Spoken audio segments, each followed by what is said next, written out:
همیشه وقتی خواب میبینیم اتفاقای عجیب و غریب و غیر منطقی مثل پرواز کردن، تلپاتی یا حتی دیدن کسایی که مردن، از اینجور اتفاقات توی خواب برامون خیلی واقعی به نظر میرسه.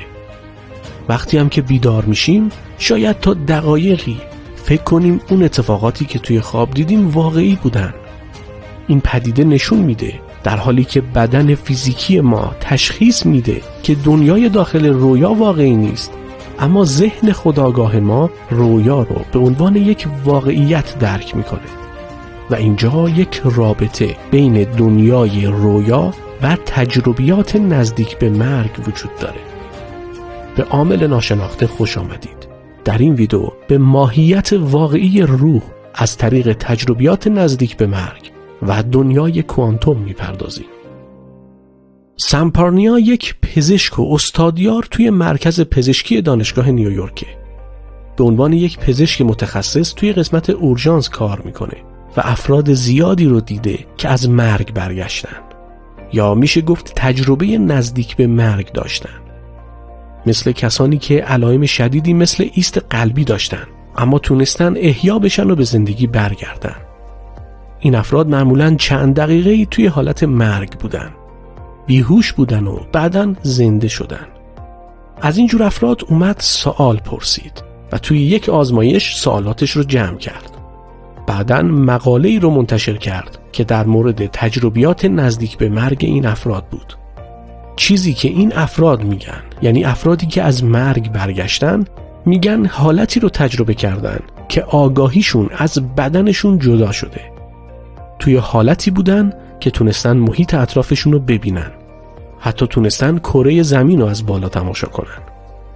با اینکه تصور میشه این تجربیات که خودمون رو خارج از بدن ببینیم میتونه توهم باشه، اما این بیماران تونستن چهره پزشکان، پرستاران و حتی افرادی که توی اتاقای دیگه بودن رو شناسایی کنن. این نشون میده که تجربیات خارج از بدن چندان هم توهم نیست. انگار که فرد بیهوش شده میتونه بر حواس جسمی خودش متکی باشه و محیط اطرافش رو درک کنه. یکی دیگه از چیزایی که این افراد تعریف کردن دیدن افراد فوت شده است. میگن وقتی تجربه برگشت از مرگ رو داشتن، توی اون حالت بیهوشی عزیزانشون که فوت کرده بودن رو دیدن. یک ارتباط آروم و گرم باهاشون داشتن. حالت بعدی که افراد تجربه کردن احساس سردرگمی بوده. انگار مغز ما میدونه که مردیم اما هنوز به محیط مرگ عادت نداره، چون بدن داره احیا میشه اما مغز گیجه. از خودش میپرسه که کجام، چه اتفاقی افتاده. چهارمین عنصری که این افراد تجربه کردن احساس آزادی بوده.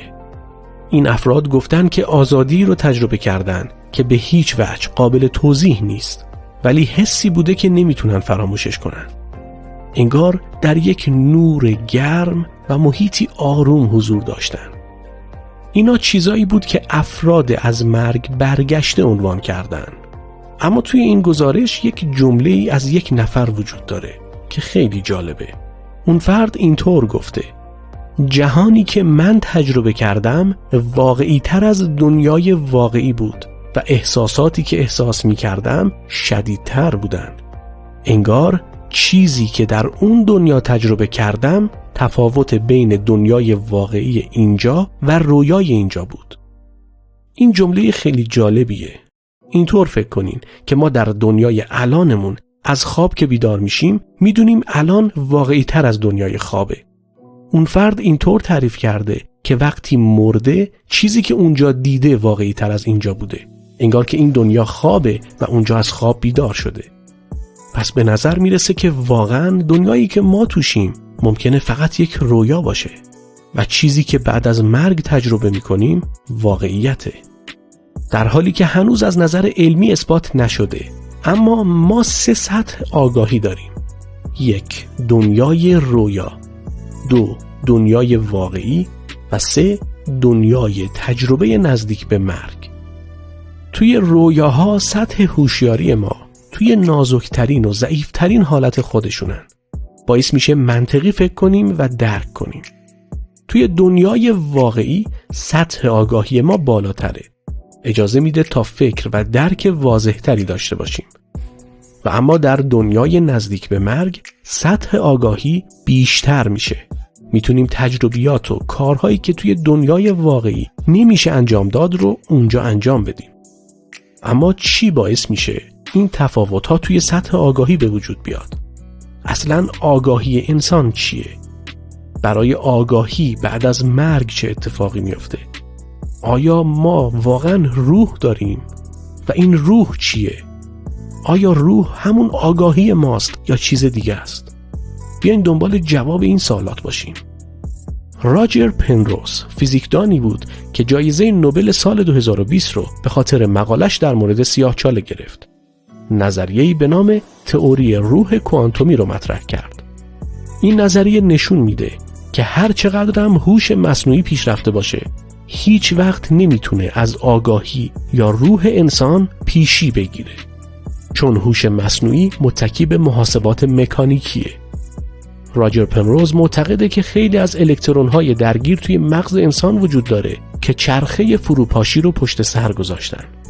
چرخه فروپاشی اون حالتیه که منجر به ایجاد افکار یا احساسات خاص توی انسان میشه.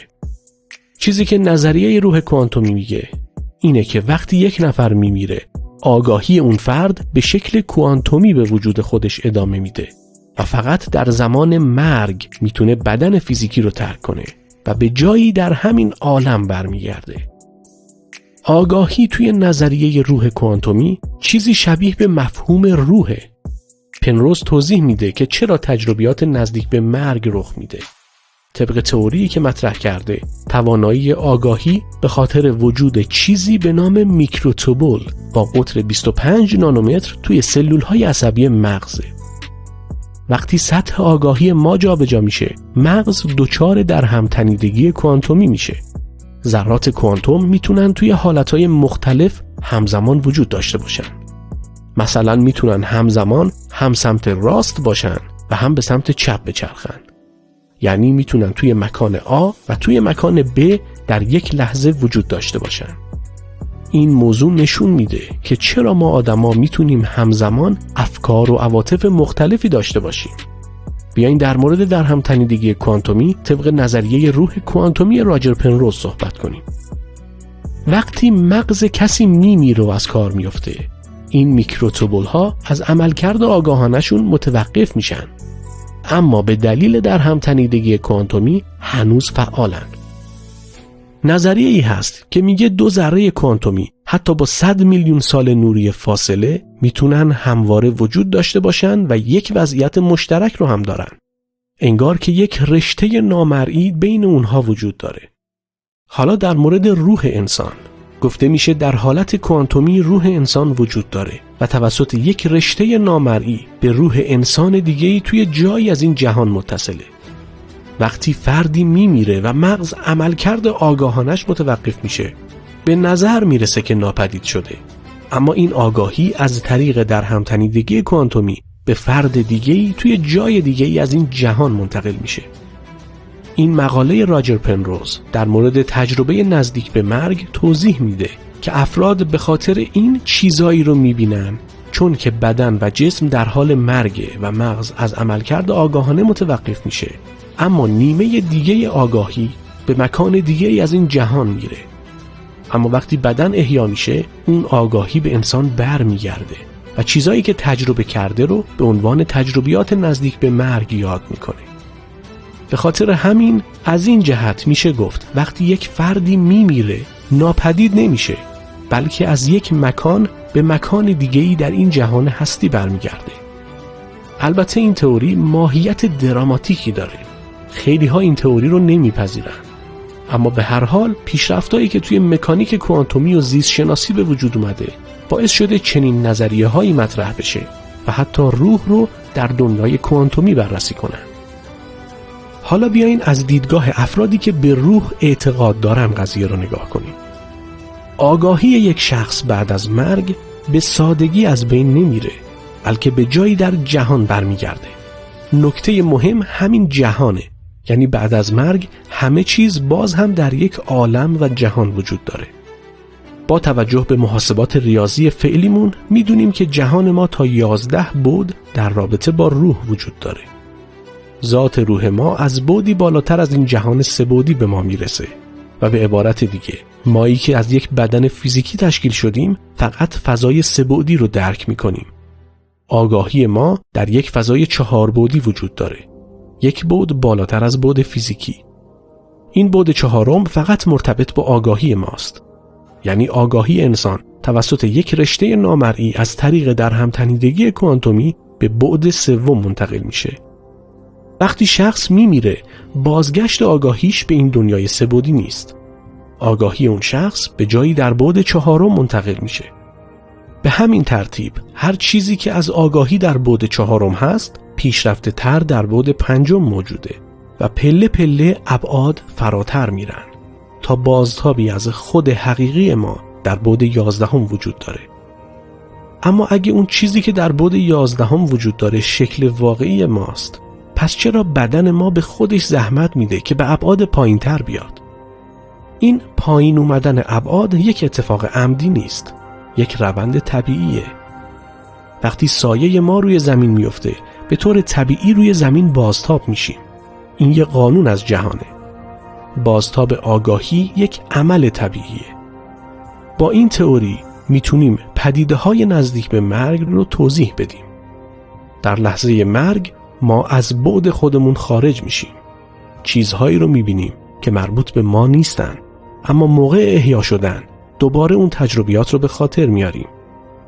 و اما نکته پایانی، برای تمام انسانها مرگ نقطه پایانه، اما آگاهی ممکنه سفر جدیدی رو از اون نقطه شروع کنه.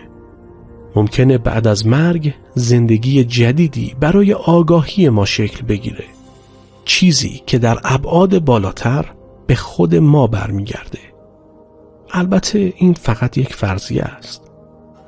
نظر شما در مورد روح و دنیای بعد از مرگ چیه؟ تا عامل ناشناخته دیگر، بدرود.